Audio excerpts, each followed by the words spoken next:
So this ewe here she was struggling to have the first lamb. So this first baby that you can see on the ground, I pulled. The problem with the ewe is that her cervix hadn't fully dilated.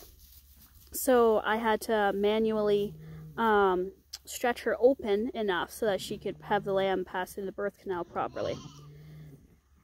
I did go in and check, and I know for a fact that there is a twin lamb still in her, but I want to give her time to be able to do that on her own. I don't like going in and having to do anything invasive with ewes unless I absolutely have to. So right now we've given her about 10 minutes since that little guy was born. And we'll give her a little bit more time. But I know that I've had requests for how long do I wait for a twin lamb to come out, or how do I know if there's a twin lamb, and so on and so forth. So this video here is actually just showing the natural progression of multiple lambs coming without having to go in and pull them.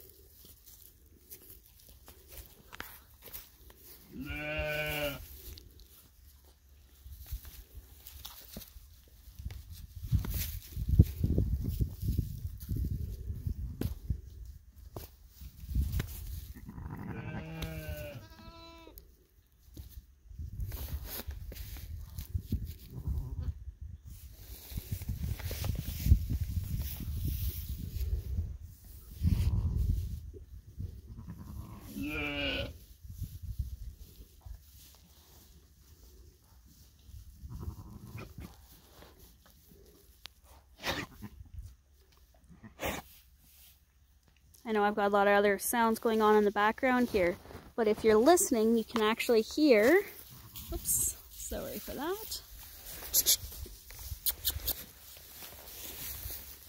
all these other sheep wanting to investigate the new baby. If you listen closely, you can hear the mama talking to her baby and the baby talking back. And of course, we have to have all these other photobomb lambs and sheep.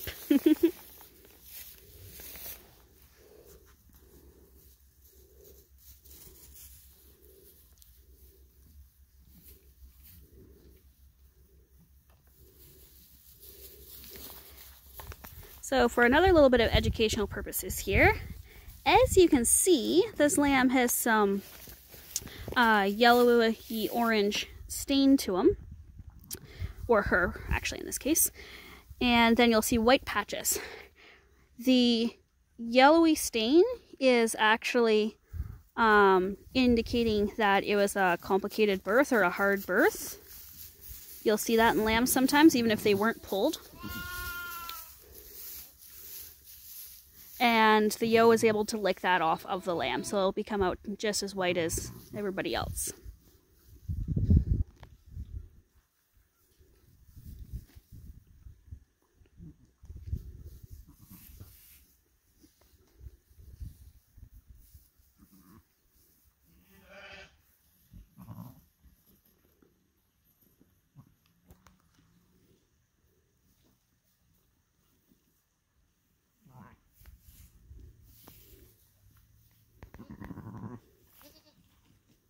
There's a contraction right there.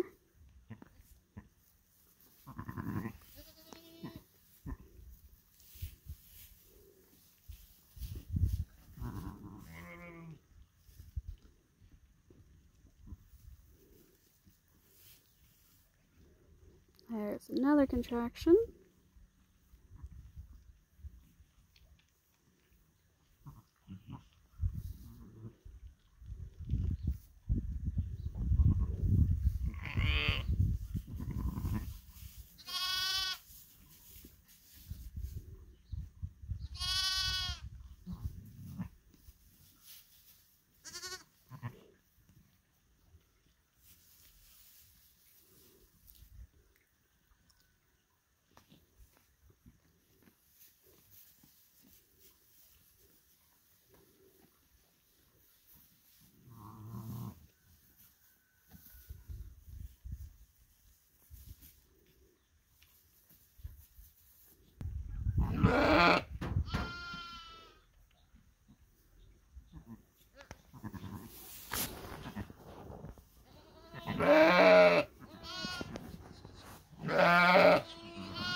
Okay, so this is about a half an hour after the first lamb was born. As you can see, the ewe has laid down and is starting to push a bit.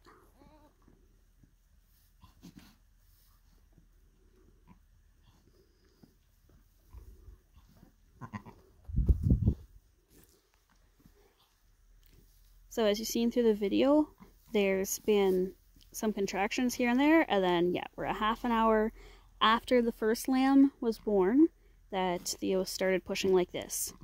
Sometimes it would be quite a bit faster. I've seen ewes start pushing and they've spit the first one out, and then all of a sudden they're pushing on the second lamb. So this is a little bit longer. If it had gone much further than the half hour here, I probably would have been checking just to make sure everything was okay.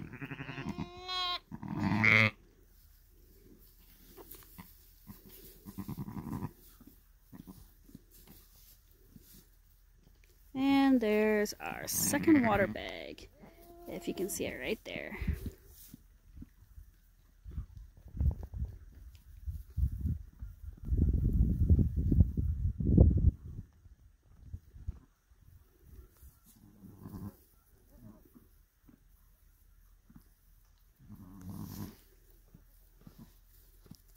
Now, just for everyone's awareness, I'm not sure how well it's coming through in the video, but that color of the water bag is not normal.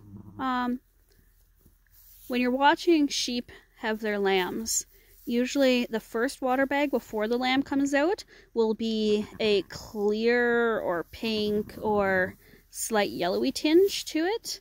The water bag that follows the lamb will be a darker red. So that's generally when they have water bags, how you can tell if they're going to have another lamb or not, is if they've got a white water bag after, or a clear water bag after the first lamb has dropped, then that would suggest that they've got another lamb in there. But those water bags that I showed you are quite dark, but they're a brown, murky color. I think I'm going to be pausing this video here in a minute and getting in there, gloving up and getting in there and just making sure that there's nothing wrong. So hopefully this video will allow me to pause and we'll get everything straightened out, and then I'll be able to talk you through how we do a finish up here. Okay. Alrighty, so as you can see, we have a second lamb on the ground here. Nice little ram lamb. What I have determined was the problem, the water bags that I said that were discolored and were causing me a little bit of concern, were actually the leftover water bags from the first lamb. So once we got them popped and started fishing around in there, the second lamb was just a little bit further in there, so they were very spread out. On